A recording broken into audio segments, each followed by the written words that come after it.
तो उसका हाथ उस घड़े में फंस जाता है।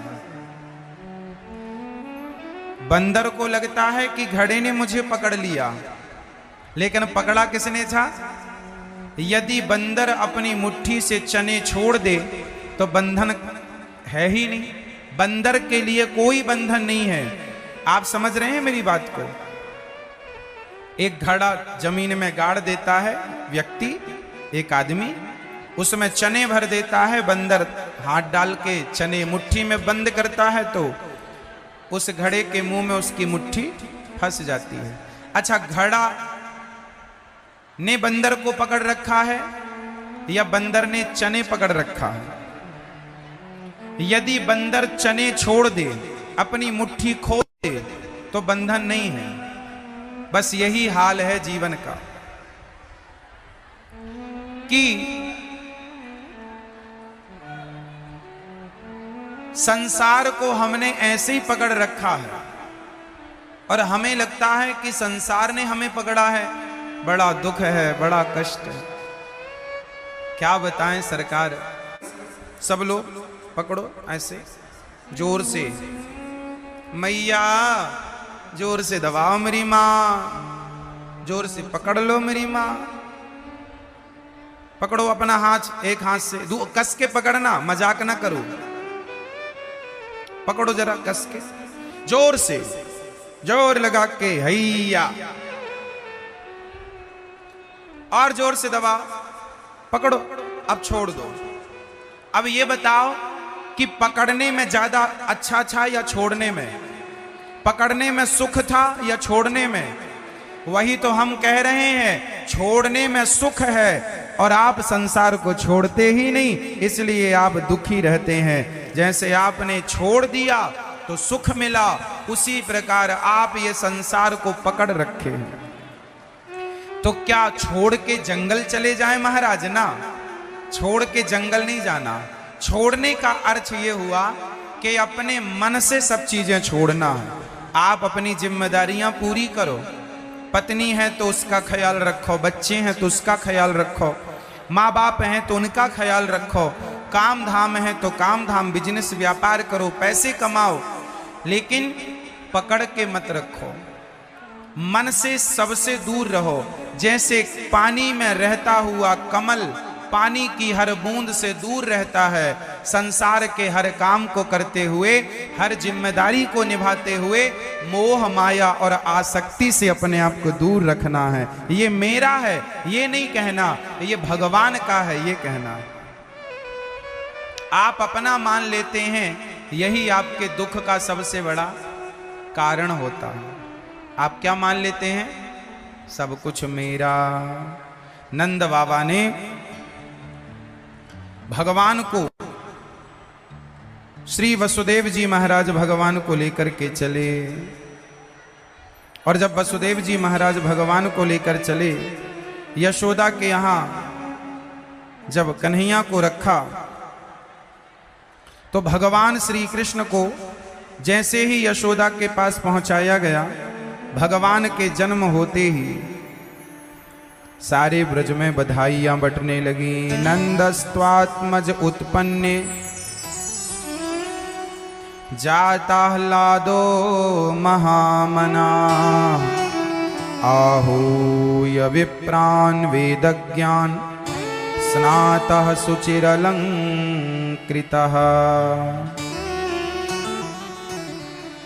नंदस्त्वात्मज उत्पन्ने जाताह्लादो महामना।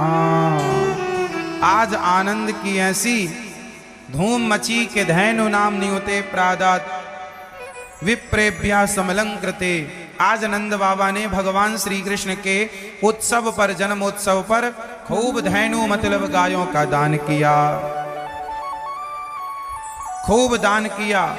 गौदान, भूमि दान, अन्नदान, खूब नाना प्रकार से नंद बाबा ने दान किया। और दान इतना बढ़िया किया कि पहाड़ बना बना के अनाज के और ब्राह्मणों को दान दिया।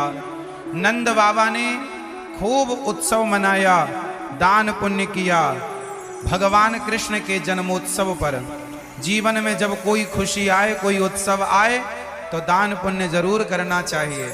अच्छा, हमारे यहाँ दान करने की महिमा क्यों है? अच्छा, दान करना सही है या गलत है? जोर से, जोर से। सही है। दान क्यों करना चाहिए? दान करने से क्या होता है? जरा मैं आपको समझा दूं कि दान करने से क्या होता है।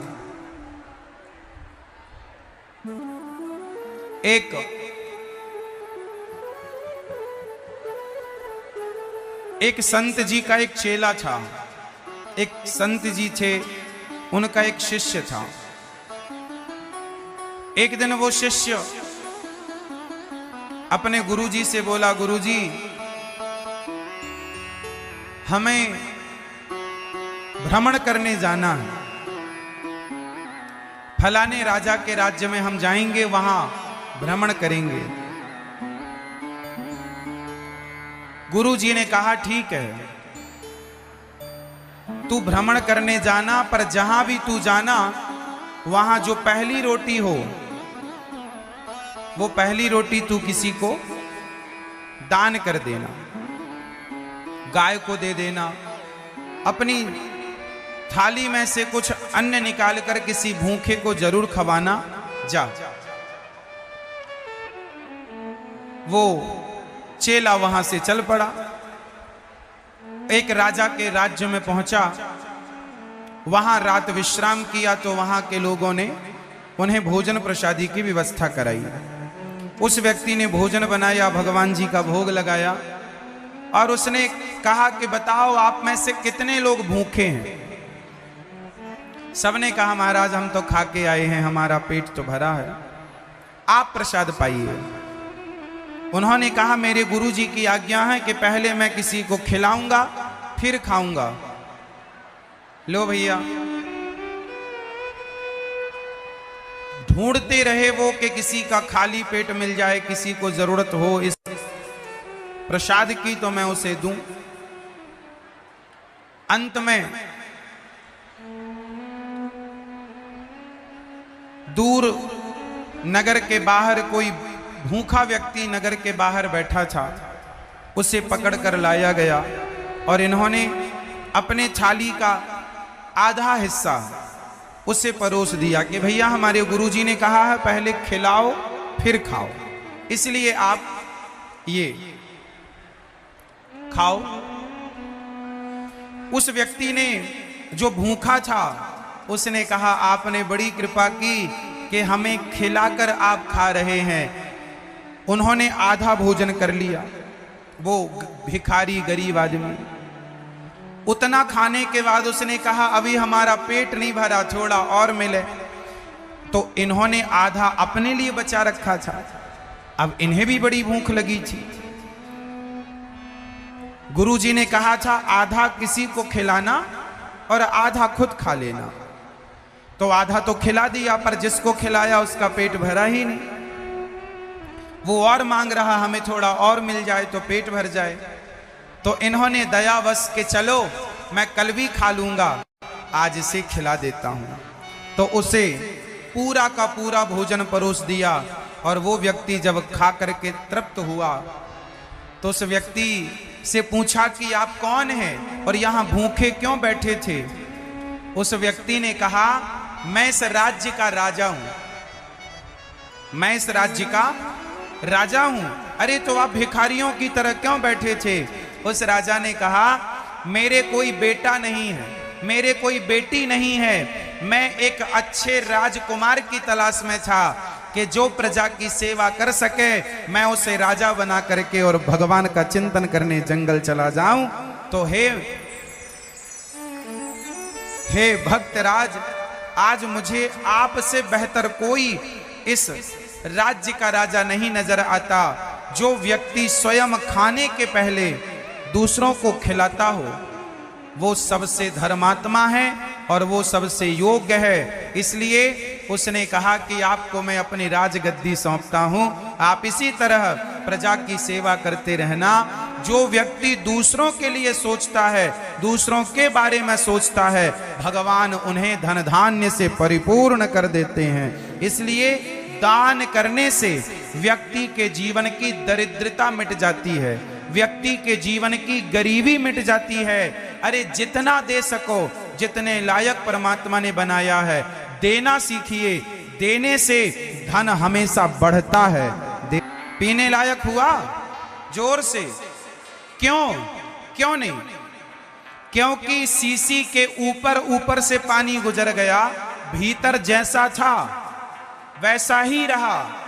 तो आपसे सवाल यही तो है कि आप गंगा नहाने के पहले जैसे थे, झूठ कपट अभिमान में डूबे थे, गंगा नहाने के बाद भी तुम्हारा झूठ कपट नहीं छूटा, तो फिर गंगा नहाने का मतलब क्या?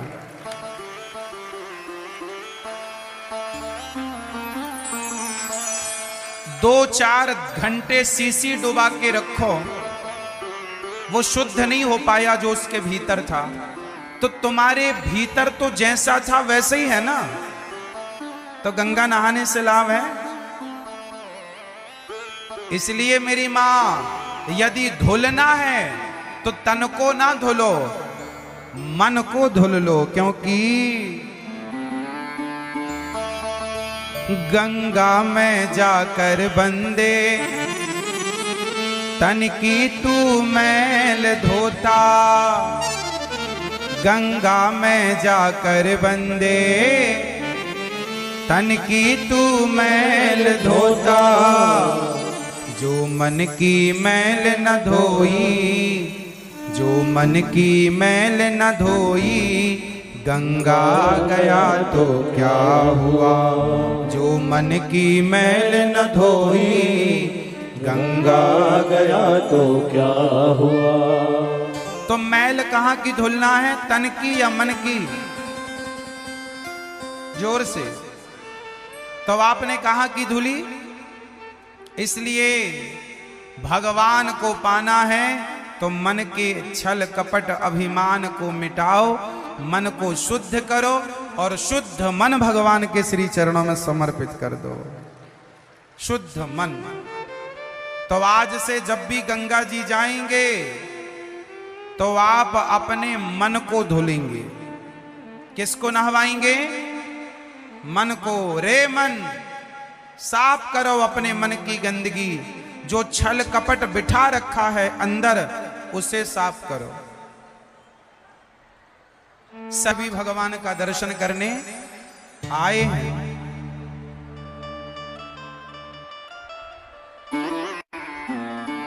दर्शन करके भोलेनाथ जी माँ से कहते हैं, माँ हमें लाला का दर्शन कराए दे, हम बड़ी दूर से आए हैं। बहुत प्रार्थना की भगवान शंकर ने। अंत में मैया ने कहा, बाबा तेरी शक्ल बड़ी डरावनी है, बता मैं दर्शन कैसे कराऊं? मैया तू दर्शन ना कराएगी तो मैं यहां से जाऊंगा ही ना। मैया समझाए वे लग गई, बाबा ऐसी जिद करनो ठीक ना है। अंत में भगवान रोने लगे और मैया से भगवान ने कहा, बाबा भोलेनाथ जी ने के दर्शन तो कराना ही पड़े। अंत में भगवान शंकर बोले, मैया बोली, बाबा मेरा छोरा चुप ही ना है रहे हो, रोतो ही जाए रोतो ही जाए। भगवान बोले, मैया या को भूत लग गए। मैया बोली, अब भूत कैसे उतरेंगे? शंकर जी बोले, हम सबन के उतारे, तेरे छोरे के ना उतार देंगे, हमारी गोद में ला के दे दे, मैं यहाँ के सबरे भूत उतार दूं। अब भगवान शंकर की गोद में जैसे ही भगवान श्री कृष्ण गए, मुस्कुराने लगे और भगवान शिव की गोद में आने के लिए रो रहे थे, वो तो लीला थी। अंत में भगवान शंकर वहां से दर्शन करके चले गए। हाँ प्रिय भक्तों, अब भगवान पूतना मौसी का उद्धार करके भगवान शिव को दर्शन देकर भगवान करवट बदले, शकटासुर आया। भगवान ने शकटासुर को मार गिराया, शकटासुर को मारा। छकड़े पर आकर बैठा, भगवान ने छकड़े को उलट दिया। शकटासुर का गोविंदाय नमो नमः। फिर तृणावर्त आया, भगवान ने तृणावर्त को मार गिराया। बवंडर के रूप में आया था, भगवान ने तृणावर्त को मारा। अब भगवान का संस्कार हो रहा है, नामकरण संस्कार। 16 संस्कारों में एक संस्कार है नामकरण संस्कार। मैया बताओ संस्कार कितने होते हैं मेरी माँ? मैया, ओ मेरी पंचायती मैया, सुन लो मेरी माँ। पीछे वाली मैया कहां भागी जा रही हो मेरी माँ? बैठो, सुनो, बताओ संस्कार कितने प्रकार के होते हैं? भैया क्यों खड़े हैं साहब, बैठो। कितने संस्कार होते हैं? जोर से। ओ मोबाइल वाली बहन, संस्कार कितने होते हैं? 16 संस्कार। बताओ सबसे पहला संस्कार कौन है? गर्भाधान संस्कार, फिर पुंसवन संस्कार, सीमंतोन्नयन संस्कार, निष्क्रमण संस्कार, यज्ञोपवीत, विद्यारंभ, ऐसे आखिरी में संस्कार है अंतिम संस्कार।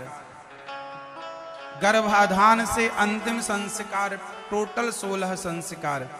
जीवन में बताओ मैया, जीवन में शिक्षा जरूरी है कि संस्कार?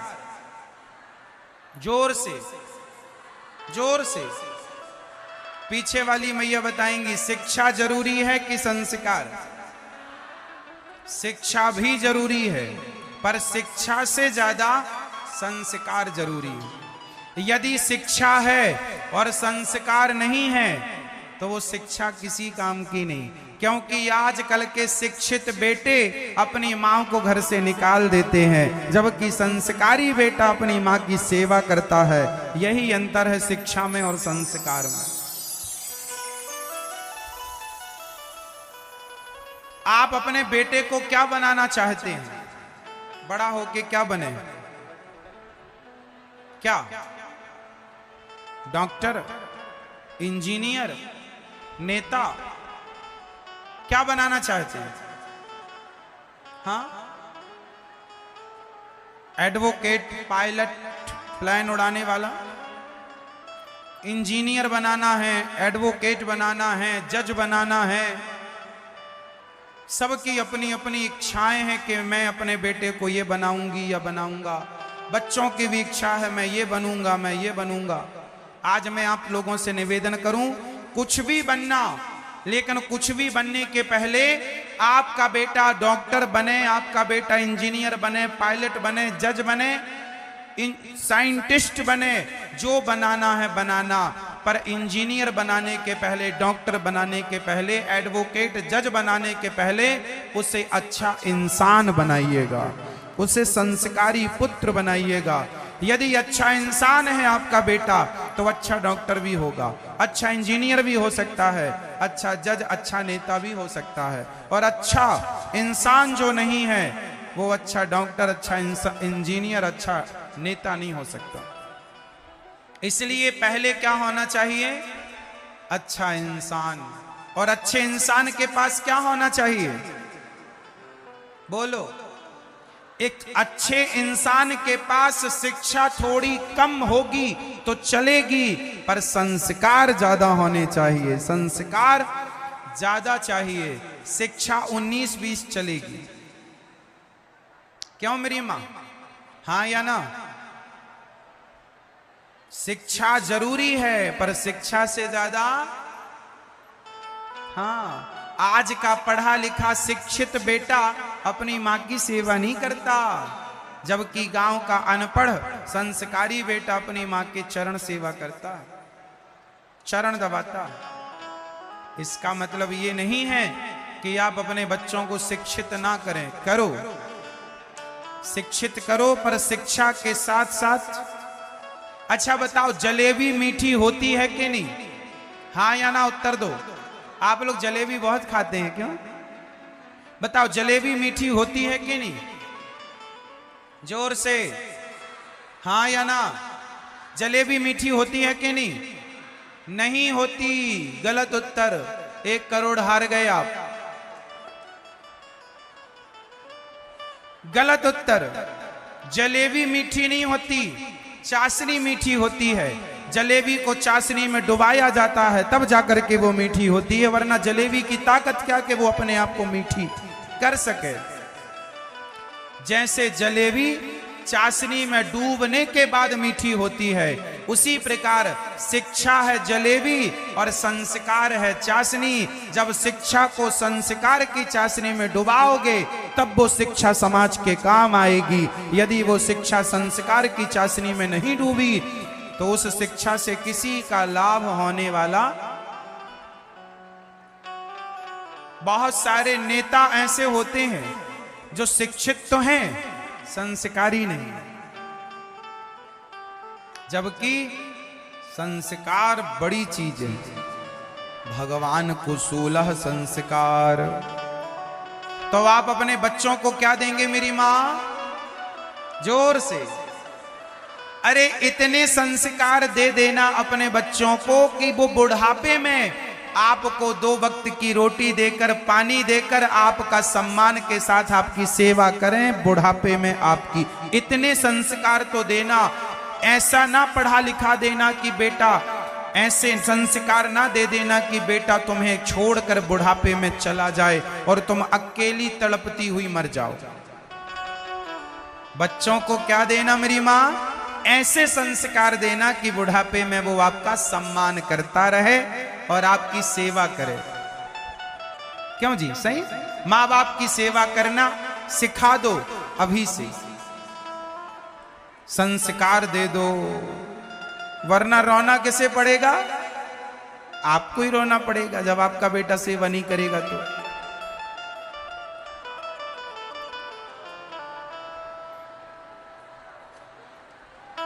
आज समाज में इतनी जो अव्यवस्था है वो सिर्फ इसलिए है क्योंकि संस्कार। आजकल लोगों को बोलने का ढंग नहीं पता, बोलना तक नहीं आता ठीक से। बड़ों का सम्मान कैसे किया जाता है, बड़ों का आदर कैसे करना चाहिए। आप में से कितने लोग यहाँ अपने से बड़ों का सम्मान करते हैं? जो करते हैं वो हाथ उठाएंगे। अपनी सास का, अपने ससुर का, अपने पति का, अपने माता पिता का, जो अपने से बड़ों का सम्मान करते हैं वो हाथ उठाएं। करते हैं? सही। सास की बात मानती हो? लिट्टी चोखा बना बना के खवाती हो कि नहीं? मेरी मां, लिट्टी यहां बनती है कि नहीं? हाँ, सही। तो सास को दांत तो है नहीं, कैसे चबाती होगी लिट्टी?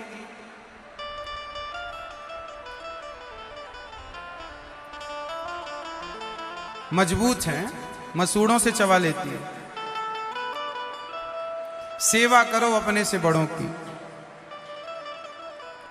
बच्चों को योग्य बनाओ, बच्चों को इतना योग्य बनाओ, इतना योग्य बनाओ कि वो किसी के सामने हाथ ना पसारें। फिर मैं एक बात दोहरा दूं, आप अपने बच्चों को नौकरी देने वाला बनाएंगे या नौकरी लेने वाला? जोर से, जोर से। नौकरी लेने वाला बड़ा या देने वाला? आप अपने बच्चों को इतना पढ़ाओ, इतना पढ़ाओ कि आपका बेटा नौकरी लेने वाला ना बने, नौकरियां देने वाला बने।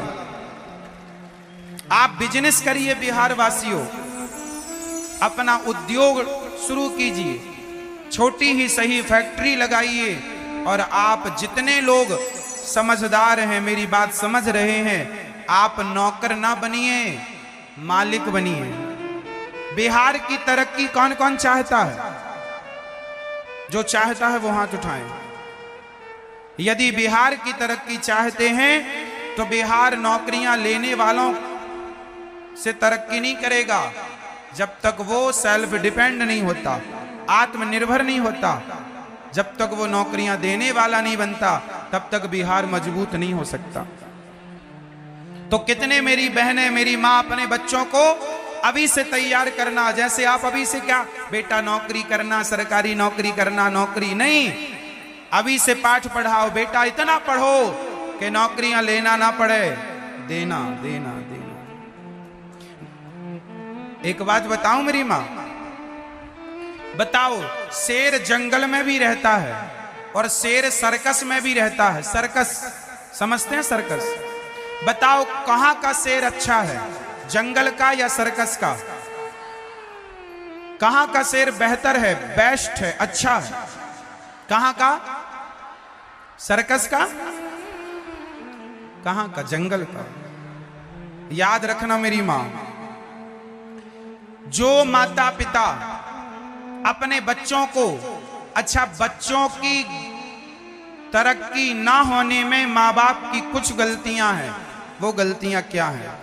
जो आप अपने बच्चों को कमा कमा के रखती हो, मेरे बेटे के लिए पैसा, मेरे बेटे के लिए जमीन जायदाद, बेटों को ये देने की जरूरत नहीं है, बेटों को रुपया पैसा देने की जरूरत नहीं है, बेटों को टैलेंट दीजिए, योग्यता दीजिए। यदि आपने अपने बेटों को योग्य बनाया तो पैसा मत दीजिए, वो अपने मेहनत के बल पर कमा लेंगे, अपने टैलेंट के बल पर, योग्यता के बल पर कमाएंगे। और दे दो तो बिगाड़ देंगे। जंगल का शेर और सर्कस का शेर कैसा है, जरा समझने की कोशिश कीजिए मेरी मां। सर्कस का शेर समय समय पर, टाइम टू टाइम उसका मालिक आता है, मांस के टुकड़े फेंक कर चला जाता है। सर्कस का शेर वो मांस का, मालिक का दिया टुकड़ा खाकर अपना पेट भरता है। जबकि जंगल के शेर को जब भूख लगती है तो उसे अपना शिकार खुद ढूंढना पड़ता है। फर्क इतना है कि जंगल का शेर मनमौजी है, राजा है, सर्कस का शेर राजा नहीं है। जंगल के शेर को अपने लिए खुद दौड़ना पड़ता है, शिकार की प्लानिंग करनी पड़ती है, उसे मालिक के टुकड़े नहीं मिलते। जो माँ बाप अपने बच्चों को ज्यादा बैंक बैलेंस, ज्यादा धन दौलत इकट्ठी करके जाते हैं, वो अपने बच्चों को सर्कस का शेर बना देते हैं। एक बार क्या हुआ, ध्यान से सुनना। एक बार केंद्र सरकार ने सारे सर्कस को एक सूचना भिजवाई कि आप लोगों ने जितने शेर सर्कस में रखे हैं, सारे शेर जंगल में छोड़ दो। तो सर्कस के सारे शेर जंगल में छोड़े गए। पता लगा कि जंगल में, जंगल के कुत्तों ने, जंगली कुत्तों ने शेरों का, एक सर्कस के 12 शेर छोड़े गए। 12 शेरों में 8 शेरों का शिकार जंगल के कुत्तों ने कर लिया। शेर का शिकार किसने कर लिया? कुत्तों ने। पूछा गया कि शेर का शिकार कुत्तों ने कैसे कर लिया? तब पता लगा कि वो सर्कस के शेर थे, वो अपना शिकार करने का टैलेंट भूल गए थे। सर्कस में रहते रहते वो अपना टैलेंट, वो अपनी योग्यता, वो अपना शिकार करने का ढंग भूल गए। और वो कुत्तों ने सोचा कि भूखे तो मर ही रहे हैं, शेर का शिकार करें, तो शेरों का शिकार कुत्तों ने कर लिया। सोचो, जो बेटा, जो माँ बाप आप अपने बच्चों को धन दौलत देकर जाते हैं, बैंक बैलेंस, प्रॉपर्टी, सोना चांदी देते हैं, वो माँ बाप अपने बच्चों को सर्कस का शेर बनाते हैं। और जो माँ बाप अपने बच्चों को योग्यता, टैलेंट, काबिल बनाते हैं, वो माँ बाप अपने बच्चों को जंगल का शेर बनाते हैं। अब आपको तय करना है कि आप अपने बच्चों को सर्कस का शेर बनाएंगे या जंगल का। यदि आप अपने बच्चों को कमा कमा के रख दोगे तो बच्चे अपाहिज हो जाएंगे कि बाप का धन तो है, कमाने की क्या जरूरत है, कमाने का टैलेंट भूल जाएंगे। जैसे एक सर्कस के शेर शिकार करने का टैलेंट भूल गए, योग्यता भूल गए, वो ज्ञान भूल गए। आप भी अपने बच्चों को ज्यादा धन दौलत ना दीजिए, योग्यता दीजिए, काबिल बनाइए, तपाओ, मेहनत करना सिखाओ, प्लानिंग करना सिखाओ, अच्छे डिसीजन लेना सिखाओ, अच्छे निर्णय लेना सिखाओ अपने बच्चों को। कब तक नौकर बनाओगे अपने बच्चों को? सदियों से, कितनी क्षत्रिय बाद में बनना, पहले इंसान बनो। वैश्य बाद में बनना, पहले इंसान बनो। शूद्र बाद में बनना, पहले इंसान बनो। भगवान ने किसी को ब्राह्मण, क्षत्रिय, वैश्य, शूद्र नहीं बनाया, भगवान ने इंसान बनाए थे। ईश्वर ने इंसान बनाए। पर ये व्यवस्था के लिए हम इसे व्यवस्था तक रहने दें, आपस में लड़ाई ना करें। क्यों मेरी मां? इसे व्यवस्था के रूप में स्वीकार कर लो। ऊंच नीच जातवाद में स्वीकार ना करो, प्यार से। तो आज से कितने लोग प्यार मोहब्बत से रहेंगे? जोर से हाथ उठा लो जो रहेंगे। आपस में लड़ गए तो मिट जाओगे, याद रखना। मुगलों ने, अंग्रेजों ने तुम्हें लड़ाकर हुकूमत की थी और तुम्हारी आदतें अभी तक सुधरी नहीं है, अभी भी तुम लड़ रहे हो। तुम्हारी लड़ाई का परिणाम यह है कि आज तुम्हारे गांव गांव तक सड़कें नहीं। एक होकर आवाज लगाते तो क्या मजाल के कोई आपकी पुकार ना सुनता।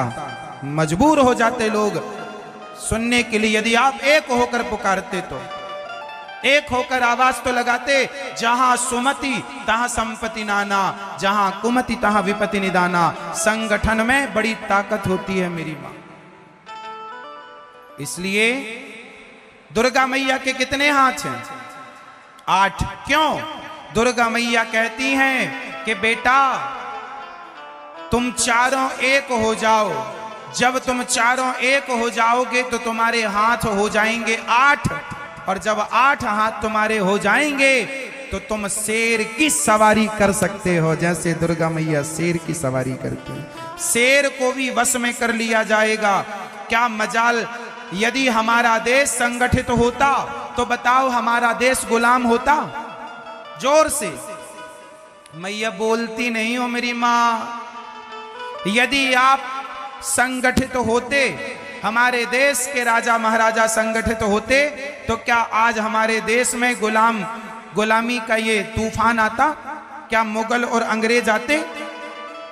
हमारे देश को सोने की चिड़िया कहा जाता, हाँ या ना? सारा सोना लूट लूट के ले गए। क्यों? तुम लड़ते रहे, वो लूटते रहे। तुम लड़ते रहे जातवाद में, वो लूटते रहे। कब सुधरोगे? सोने की चिड़िया थी मेरा देश। हमारे देश में हमारी माताएं किलो किलो सोना पहना करती थी, हाथ में सोने की मोटी चूड़ी।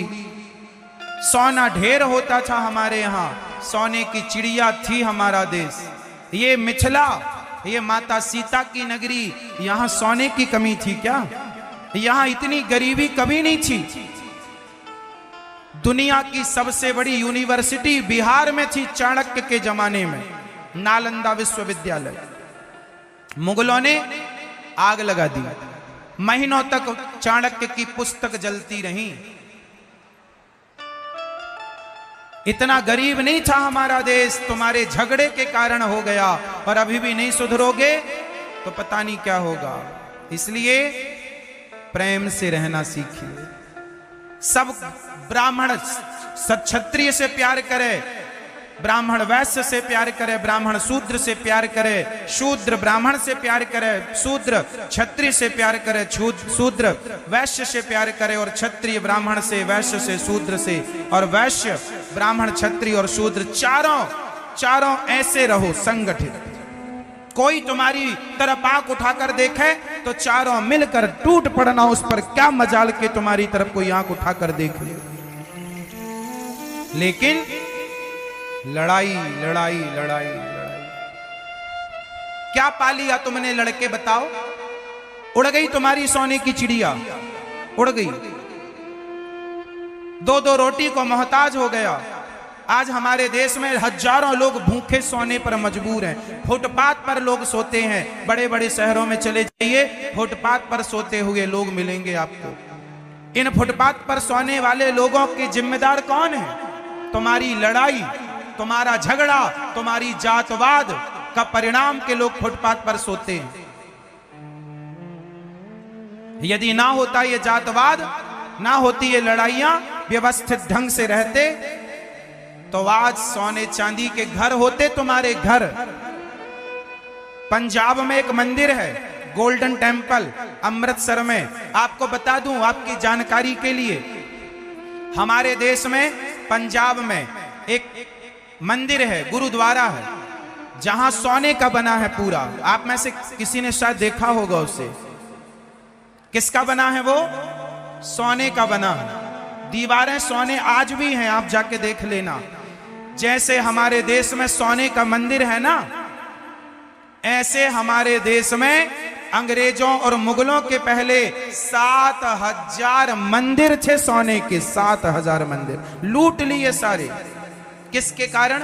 तुम्हारे झगड़े साहब लड़ने में। अभी भी समझ जाओ प्यार से, जहां सुमति तहां संपत्ति नाना, जहां कुमति तहां विपत्ति निदाना। जो आपके क्षेत्र का विकास करे, जो आपके राज्य का, आपके देश का विकास करे, उसके साथ खड़े हो जाना। भूल जाना कि हम ब्राह्मण, क्षत्रिय और वैश्य और शूद्र हैं। प्यार से। तो कितने लोग रहेंगे आज से प्यार से? हाथ उठा लो।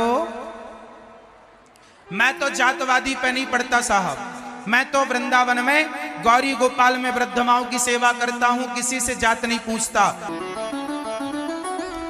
जब कान पकड़े, भगवान से कहा कि तुमने मेरी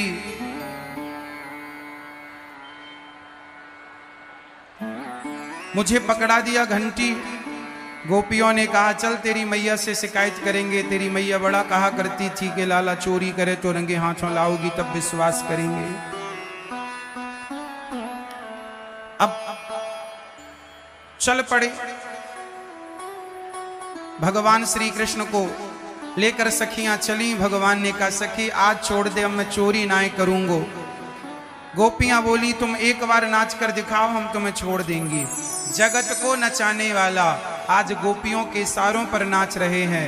भगवान भक्तों के अधीन है और भगवान भक्तों के लिए नाचते हैं। भगवान जगत को नचाने वाले किसके अधीन हो गए?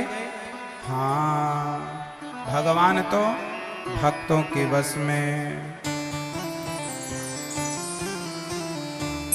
भगत के वश में है भगवान।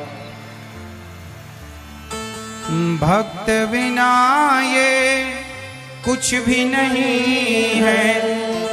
भक्त बिना ये कुछ भी नहीं है। भक्त हैं इनकी जान, भगत के वश में है भगवान। गोपियों ने नचाया, भगवान नाचने लगे। भगवान भक्तों के इतने अधीन है, इतना प्रेम करते हैं कि भगवान नाच रहे हैं। अब एक दिन भगवान ने मिट्टी खाई। मैया ने कहा च्योरे लाला तने माटी खाई है? ना मैया मैंने माटी ना खाई। चलो मुंह खोल। इतना सा मुंह खोला भगवान ने, तो इतने से मुंह में भगवान ने जब मुंह खोला तो मैया ने इतने से मुंह में क्या देखा? मैया बताओ। जब भगवान श्री कृष्ण ने अपना मुंह खोला तो भगवान के मुख में मैया ने क्या देखा था? जोर से। ब्रह्मांड। जिनके इतने से मुख में सारा ब्रह्मांड समाया हो वो भगवान है साहब। मनुष्यों की तरह लीला कर रहे हैं पर वो भगवान है। कृष्ण को सामान्य मनुष्य समझने की गलती कोई ना करना। हाँ, अब भगवान थोड़ा बड़े हुए। मैया यशोदा को मैया मैया कह के बुलाने लगे। मैया मैया। आप लोग अपनी माँ को क्या कहते हैं? मम्मी। और पिताजी को पापा। अच्छा बताओ, पापा कहना सही है या गलत है? पापा का मतलब क्या हुआ? पापा का मतलब हुआ पाप आ। आप पाप को बुला, ये तुम्हारा बाप है कि पाप है? क्या कहते हो आप लोग? पाप आ, पापा पापा पापा। पापा ये हमारे भारत का शब्द नहीं है। हमारे यहां पिताजी कहा जाता है। क्या कहा जाता है? जिनके यहां भाषा की कमी हो, शब्दों की कमी हो, वो डैडी कहें, पापा कहें, आप तो पिताजी कहो। राम जी क्या कहते थे अपने श्री दशरथ जी को? पिताजी। और माँ को क्या कहते थे? माँ कहो, मैया कहो, माता जी कहो। मम्मी का मतलब क्या होता है? जब कोई मर जाता है ना तो उसकी बॉडी को तेल में डुबा के रख देते हैं कि बॉडी खराब ना हो। उस प्रोसेस को मम्मी कहते हैं। मम्मी से मम्मी हो गया तो आपकी माँ तो जिंदा है, उसे मम्मी मम्मी क्यों कहते हो? नकल करने में भी अकल लगती है, पर आप लोगों ने लगाई ही नहीं। सबने मम्मी कहना शुरू किया, आप भी कहने लग गए। अरे आप अच्छा ये बताओ, मिथिला में माँ को क्या बोलते हैं? मिथिला यहाँ की मैथिली भाषा में क्या बोलते हैं? क्या बोलते हैं? माँ को माँ कहो, मैया कहो। सीता मैया अपनी माँ को क्या कहती रही होंगी? मम्मी। ओ बोलो, तो आप लोग मम्मी क्यों कहती है? आपके अंदर तो सीता वाले संस्कार होने चाहिए। आप तो जनकपुर की बेटी हो, इसलिए आज से मम्मी और पापा नहीं, मैया और पिताजी। माँ कहो, पिताजी कहो। भगवान श्री कृष्ण अपनी मैया यशोदा को क्या कहते हैं? मैया। और नंद बाबा को क्या कहते हैं? बाबा। मैया बाबा, पिताजी को बाबा भी कहा जाता है, माँ को मैया कहो। तो आज से कितने लोग मैया कहेंगे अपनी माँ को? जो कहेंगे वो लोग हाथ उठा लें, जो आज से बदलेंगे अपने आप को। आपको थोड़ी थोड़ी चीजें बदलनी पड़ेंगी। जब आपका थोड़ा थोड़ा आचार विचार बदलेगा तो, हाँ ना मेरी माँ? तो कहने लगे मोहन मैया मैया। अब भगवान, एक दिन माता यशोदा भगवान के लिए दही मंथन कर रही थी, कन्हैया सो रहे थे। हाँ, एकदा गृहदासीसु यशोदानंद गेहिनी कर्मांतर नियुक्तासु निर्ममंथ स्वयं दधी। एक दिन माँ यशोदा ने दही मंथन करना स्टार्ट किया। कन्हैया के लिए मक्खन निकाल रही थी। कन्हैया जागे, मैया के पास आकर मैया दूध पिलाए दे। मैया बोली तेरे लिए मक्खन निकाल रही हूँ, मक्खन खा लेना। ना मैया, मैं तो दूध ही पीऊंगू। अब तो भगवान ने साड़ी पकड़ ली, फिर भी मैया ना बंद करे। तब भगवान ने मथानी पकड़ ली। अब मैया कैसे चलाए? मैया ने लाला को दूध पिलाना शुरू किया, और जब दूध पिलाया तो चूल्हे पर चढ़ा दूध पक रहा था। कन्हैया के लिए पका रही थी मैया। जब चूल्हे के दूध ने विचार किया कि मैया तो अपने दूध से पेट भर लेगी, पहले मुझे इस हाथ को खाली करना पड़ेगा, पहले इसे छोड़ना पड़ेगा। जब मैं इसे छोड़ूंगा तब मैं इसे पकड़ने का अधिकारी हो जाऊंगा। उसी तरह जब आप अपने अभिमान को छोड़ेंगे, जब आप अपने क्रोध को छोड़ेंगे, जब आप अपने अंदर की भीतर की बुराइयों को छोड़ेंगे, तब आप भगवान को पकड़ने के अधिकारी हो जाएंगे। तब आप भगवान को प्राप्त करने के अधिकारी हो जाएंगे। भगवान को पाना कठिन नहीं है, भगवान को पाने का अधिकारी होना कठिन है। हम योग्य नहीं हैं। आज भगवान को मां यशोदा ने बांधना शुरू किया। 2 अंगुल की रस्सी कम पड़ गई। अभिमान नहीं छूटा कि मैं बांध रही हूं। अच्छा मैया ये बताओ,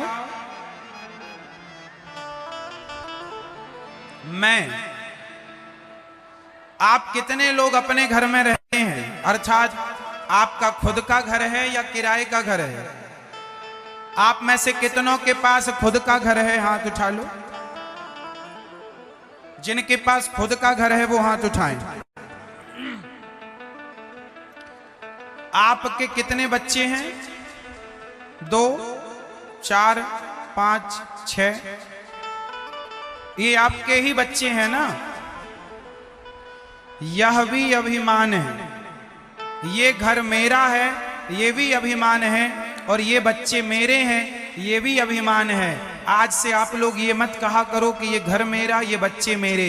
आज से ये कहा करो, संपत्ति सब रघुपति के आही, हे प्रभु ये घर आपका है, हम आपके घर में किराए से रहते हैं, ये किराए का घर है। घर के मालिक भगवान हो और हम भगवान के किराएदार हो। इस भाव से हमें रहेगा तो घर आपका ही, पर भावना बदल जाएगी कि ये भगवान का है और हम भगवान के कौन हैं? जोर से, किराएदार। दूसरा, आप ये मत कहो कि ये बच्चे हमारे हैं, ये कहो कि प्रभु ये सब कुछ आपका है। ये बच्चे किसके हैं? भगवान के ही तो है ना, हमारा और आपकी। अच्छा, आपके बच्चों में आपकी हिस्सेदारी कितने परसेंट है? जोर से, आपके बच्चों में आपकी हिस्सेदारी कितने परसेंट है?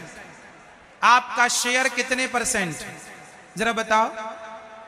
मैया, ओ प्यारी माँ, बोलो मेरी माँ, कितने परसेंट है मेरी माँ? ये इस तरफ जो खड़ी है मैया, लाल साड़ी वाली, बताएंगी कितने परसेंट हिस्सेदारी है? वो पीछे खड़ी है मैया, वो आखिरी में। भैया बताओ कितने परसेंट हिस्सेदारी है? इस तरफ वाली मैया बताएंगी, पीली मैया, कितने परसेंट हिस्सेदारी है आपकी आपके बच्चों में? 90%। तो आप ये बताओ कि माँ बाप के द्वारा केवल माँ के पेट में बच्चे की स्थापना हो गई, उसके बाद आगे का पूरी कार्यवाही, पूरा प्रोसेस किसने किया? भगवान ने किया। माँ अपने बेटे की आंखें लगाने नहीं जाती, माँ अपने बेटे के कान लगाने नहीं जाती, माँ अपने बेटे के शरीर में खून भरने नहीं जाती। अपने आप धीरे धीरे 9 महीने तक भगवान उस बच्चे का सारा अंग तैयार करते हैं, सारी चीजें तैयार करते हैं। तुमने केवल 1% हिस्सेदारी निभाई, माँ ने 2%, बाकी 97% हम पर भगवान का अधिकार है, आप पर भगवान का अधिकार है, आपके बच्चों पर भगवान का अधिकार है। इसलिए जब वो भगवान की संपत्ति है तो सौंप दो ना कि हे प्रभु ये सब आपका है, आप संभालिए। मैं किसी, सबके माई बाप तो भगवान है, हाँ या ना? फिर भी आप लोग कहते हैं ये मेरा, ये मेरा, ये मेरा। अच्छा ये बताओ आपका क्या है संसार में? जोर से, है? ये शरीर भी आपका नहीं है, ये भी आपको छोड़ के जाना है, लेकिन आप अज्ञानवश क्या कहते हैं? ये मेरा, ये मेरा। पगले, तेरे बाप भी ये कहते कहते मर गए कि ये मेरा। वो ना ले जा पाए, तू क्या ले जाएगा? इसलिए गोविंद मेरो है, गोपाल मेरो, भगवान मेरे हैं, ये संसार मेरा। ये संसार एक व्यवस्था के लिए मिला है। जैसे ये पांडाल की छाया हमें मिली है व्यवस्था के तौर पर, 7 दिन पूरे होते ही ये सब तंबू खोलने लग जाएंगे। ऐसे ही आप हम कुछ दिनों के मेहमान हैं, नाता गोविंद से जोड़ के रखिएगा। कोई आपका नहीं है इस भरी दुनिया में। हाँ,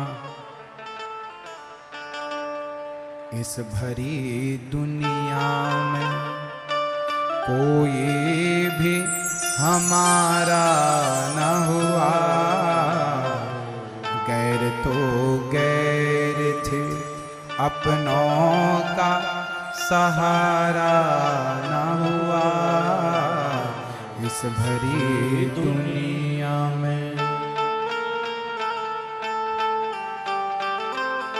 इस भरी दुनिया में कोई भी हमारा ना हुआ। अरे गैर तो गैर थे, अपनों का सहारा ना हुआ। इस भरी दुनिया में कोई हमारा ना हुआ। इसलिए मेरी माँ, हमारे कौन? मेरे तो गिरधर गोपाल, दूसरो ना कोई। तो भगवान से रिश्ता मजबूत वाला जोड़ के रखिएगा, क्योंकि वही काम आएंगे। परीक्षित ने सुखदेव भगवान से पूछा कि हे सुखदेव भगवान, ये बताइए कि आखिर मां यशोदा ने ऐसा कौन सा पुण्य किया जिस पुण्य के कारण भगवान श्री कृष्ण उनके पुत्र बन करके आए। तब कहा कि ये माता यशोदा पिछले जन्म में धरा नाम की स्त्री थी। मां यशोदा का नाम था धरा। ये जंगल से लकड़ियां बेच करके और संतों की सेवा किया करती थी, सेवा को ही परम धर्म माना करती थी। एक दिन की बात है, माता धरा के घर में कुछ संत आए और ऐसे वक्त पर आए जब माता धरा के पास अन्न का एक भी दाना नहीं था। धरा यशोदा मां का पिछला जन्म क्या था वो मैं सुना रहा हूं, ध्यान से सुनिएगा। कौन सा पुण्य किया यशोदा मां ने जिस पुण्य के कारण श्री कृष्ण उनके पुत्र बन करके आए। तो माता धरा पिछले जन्म में यशोदा मां धरा नाम की स्त्री थी, जंगल की लकड़ियां बेचकर संतों की सेवा करती थी, सेवा को ही परम धर्म माना करती थी। एक दिन संत इनकी कुटिया पर आए, कहा बेटी बड़ी भूख लगी है, क्या खाने को भोजन मिलेगा? हाँ हाँ जरूर मिलेगा। माता धरा संतों को भोजन के लिए रसोई में जाकर देखती है तो अन्न का एक भी दाना नहीं था, एक भी दाना। बगल में कोई सेठ साहूकार का घर था, धरा माता उसके घर चली गई। भैया मुझे कुछ पैसे उधार दे दो, मैं जंगल की लकड़ियां बेचकर तुम्हारा एक एक रुपया चुका दूंगी। मेरे द्वार पर संत आए हैं, भोजन चाहिए। वो आदमी नियत का बड़ा खोटा था। उस आदमी ने कहा मैं तुम्हें पैसे दूंगा जरूर, पर पहले तुम मुझे कुछ गिरवी रखो, कुछ गिरवी रखोगी तो मैं दूंगा। धरा ने कहा मेरे पास कुछ भी नहीं है आपको देने के लिए, कुछ भी नहीं है, पर मैं विश्वास दिलाती हूं कि मैं आपका एक एक रुपया चुकाऊंगी। लो भैया, बहुत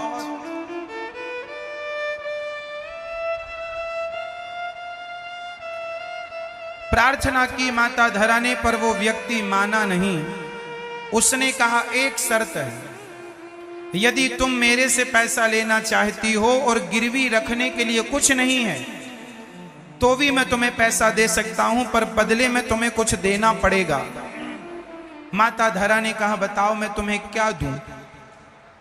वो आदमी की नियत खोटी थी, नियत का कच्चा था।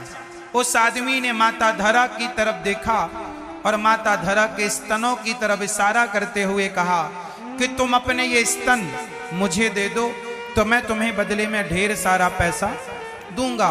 उस आदमी की नियत खोटी थी ना, वो माता धरा को देखकर उनके शरीर की कामना करता है, शरीर की चाह रखता है। माता धरा उसके भाव को समझ गई कि ये नियत का खोटा है।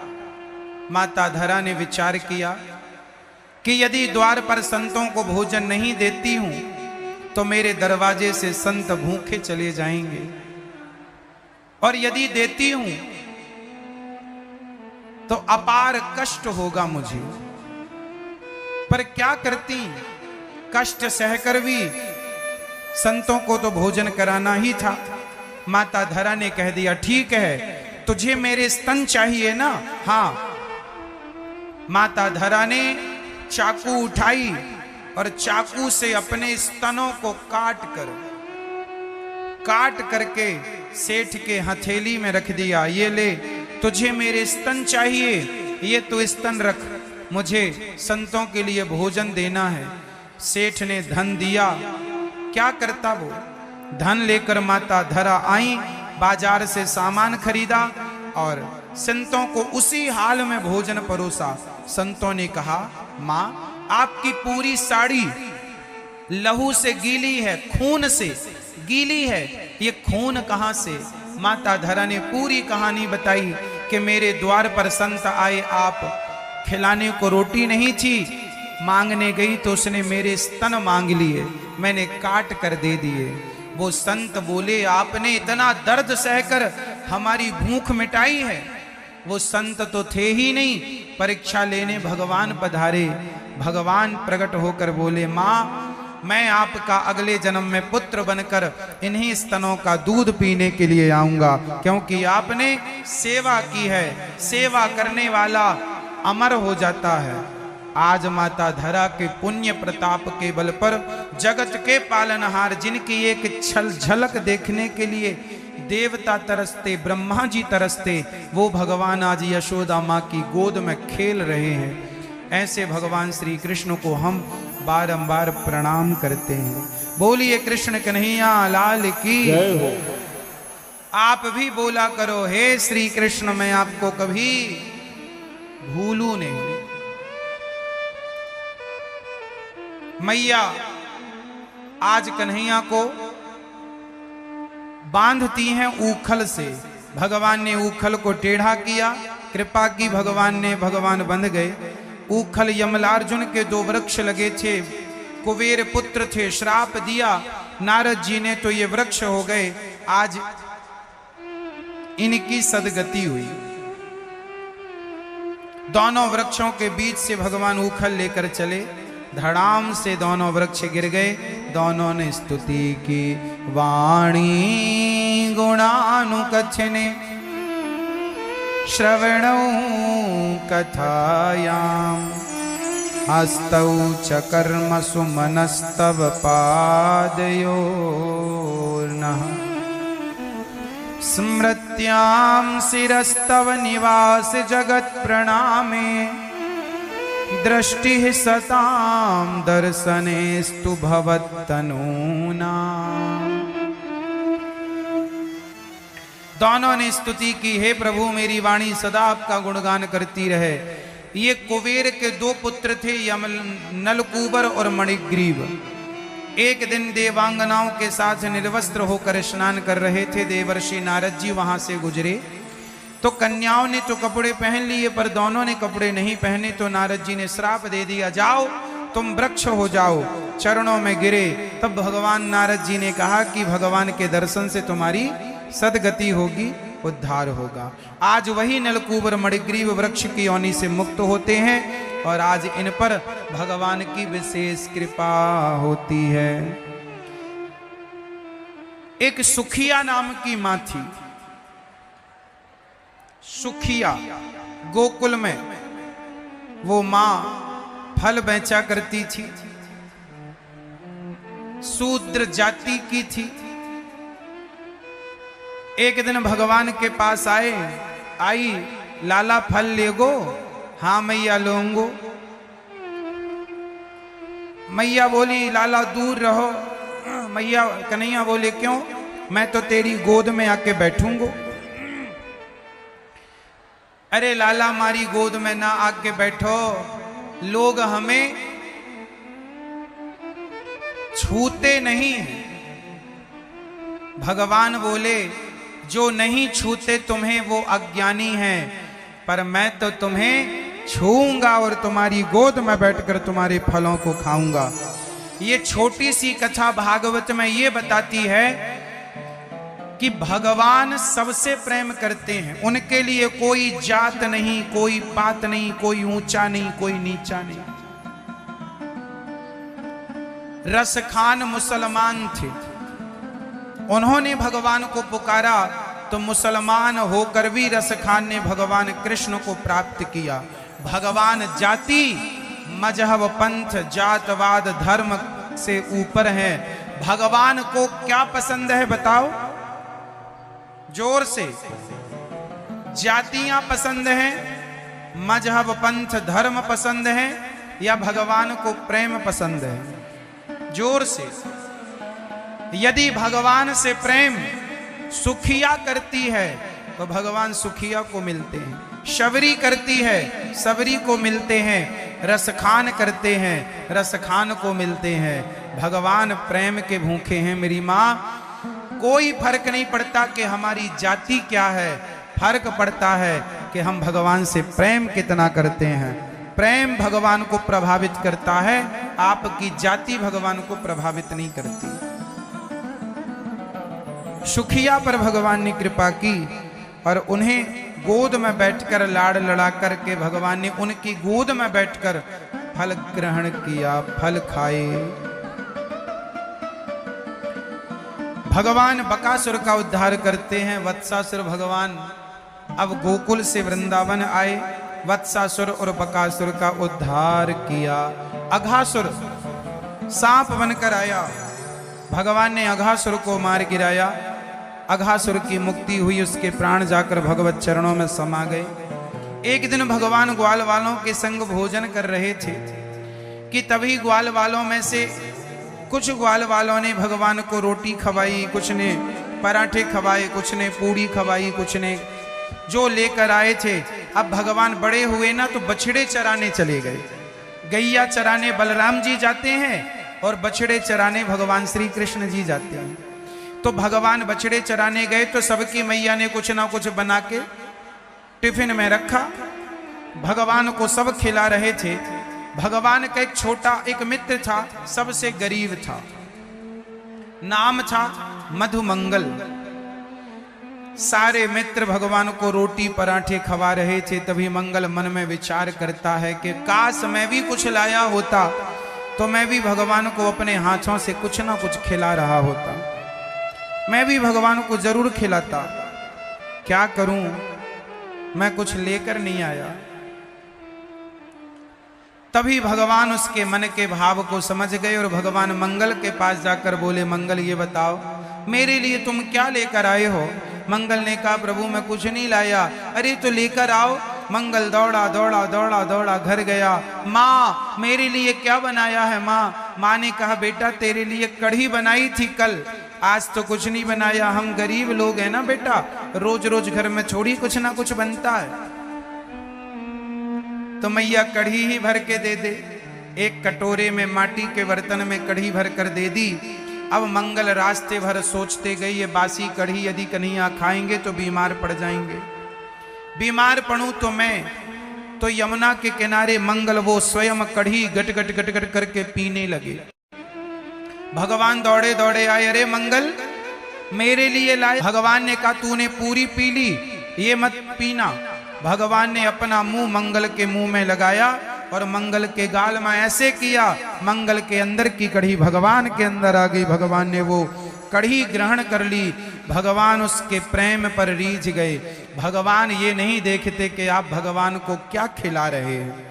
दुर्योधन ने 56 भोग परोसा था, भगवान ने नहीं ग्रहण किया। और विदुरानी के घर जाकर भगवान ने क्या खाए? जोर से छिलका, केले का छिलका, साग, सूखी साग। भगवान प्रेम के छिलके खाते हैं, अभिमान के 56 भोग को स्वीकार नहीं करते। मंगल के इस प्रेम को, भगवान के इस प्रेम को जब ब्रह्मा जी ने देखा, ब्रह्मा जी को लगा ये कैसे भगवान उगलन खाते हैं, जूठन खाते हैं। तो ब्रह्मा जी ने भगवान की परीक्षा लेनी चाहिए। भगवान के जितने ग्वालवाल थे, भगवान के जितने सखा थे, जितने बछड़े थे, ब्रह्मा जी ने सबको चुरा लिया, हरण कर लिया कि देखें कि अब ये क्या करते हैं। जब ग्वाल वालों का और बछड़ों का ब्रह्मा जी ने हरण किया, तब भगवान ने स्वयं अपने आप को ग्वाल वाल और बछड़ों के रूप में परिणित कर लिया। स्वयं भगवान ग्वाल वाल और बछड़े बन गए और लीला को भगवान चालू रखते हैं, लीला को भगवान चालू रखते हैं। आज स्वयं भगवान बछड़े बने, आज स्वयं भगवान ग्वाल वाल बने। असली ग्वाल वाल बछड़े तो ब्रह्मा जी ले गए, भगवान बछड़े और ग्वाल वाल बन के अपनी लीला को चालू रखते हैं। ब्रह्मा जी 1 साल बाद आए। जब आए तो देखा यहाँ जस की तस लीला चल रही है। तब ब्रह्मा जी चरणों में गिर पड़े, हे प्रभु मैं तो समझ रहा था कि आप कोई सामान्य बालक हैं, पर आप भगवान हैं। जिन्हें ब्रह्मा ना समझ पाए उन्हें आप और हम कितना समझेंगे अपनी अल्प बुद्धि से। इसलिए अपने आप को समर्पित कर दो। वो स्वयं जितना समझाना चाहें, बताना चाहें, जनाना चाहें सो जना दें। भगवान को कौन जान सकता है? वही जिन्हें स्वयं भगवान जनाना चाहें। इसलिए आप अपने आप को भगवान के श्री चरणों में समर्पित कर दो। हे नाथ मैं आपको कभी भूलू नहीं। भगवान ब्रह्मा जी प्रणाम करके भगवान को चले गए और भगवान अपने ग्वाल वालों के संग प्रेम पूर्वक रहने लग गए। भगवान की पूजा कितने लोग करते हैं? हाथ उठाओ। आज मैं आपको पूजा कैसे करनी चाहिए विधि बताता हूं। भगवान की पूजा दो प्रकार की होती है, एक शारीरिक पूजा होती है, एक मानसिक पूजा होती है। शारीरिक पूजा कैसी होती है? आपके घर में गोपाल जी हैं, किन किन के घर में लड्डू गोपाल जी हैं? जिनके घर में हैं वो हाथ उठाओ। बाकी आप लोगों के घर में लड्डू गोपाल जी नहीं है तो हाथ उठाओ ना जब हैं तो, और नहीं है तो फिर ले लेना। घर में गोपाल जी होना चाहिए। जिस घर में तुलसी